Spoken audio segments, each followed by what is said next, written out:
না ও মনা ও মা আসো বসো না মা। ভালো আছো? হ্যাঁ ভালো আছি, তুমি? হ্যাঁ ভালো আছি। বাবারা সবাই? হ্যাঁ সবাই ভালো আছে। হ্যাঁ। রান্না হয়েছে তোর? হ্যাঁ হয়েছে। কই জামাই কই? মা জামাই কামে গেছে। কই এই যে শুয়ে আছে, সবসময় ফোন করি তখন বিজি বিজি কয়। না আমার জামাই শরীর ভালো না, আজকে যায়। খবরদার মেয়ে, সব সময় জামাইয়ের দোষ থাকবি না। এটা কি 200 টাকা দামের শাড়ি যে? মা ওই কিনা দিছে আমারে। ঘরে থাকলে তো কইতি 10,000 টাকা দামের শাড়ি, 10,000 টাকা দামের ড্রেস লাগবো, বার্থডেতে ড্রেস লাগবো, পূজাতে 10,000 টাকা দামের ড্রেস লাগবো। আর এখানে কি হয়েছে?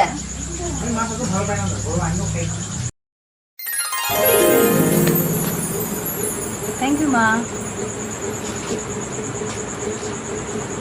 শোনো একটু কফি দো না মা আমারে।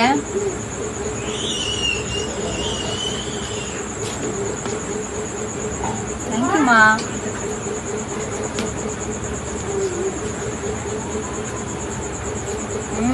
টেস্টি। শুনো না মা, আমার তো বার্থডে আসতেছে না মা, তো আমার যেটা ফ্রেন্ড আছে ওর হলো 4,000 ড্রেস কিনতেছে বিশাল মার্কেটে গিয়া, আমারে তুমি কিনা দেবো না নাকি? ঠিক আছে মোনা, তোরে আমি 10,000 টাকা দামের ড্রেস বিশাল মার্কেটের থেকে কিনে দেবো। সত্যি তো মা? Thank you. কি হয়েছে তোর? না মা কই গেছে তোর ফুটানি গুলি? কই গেছে?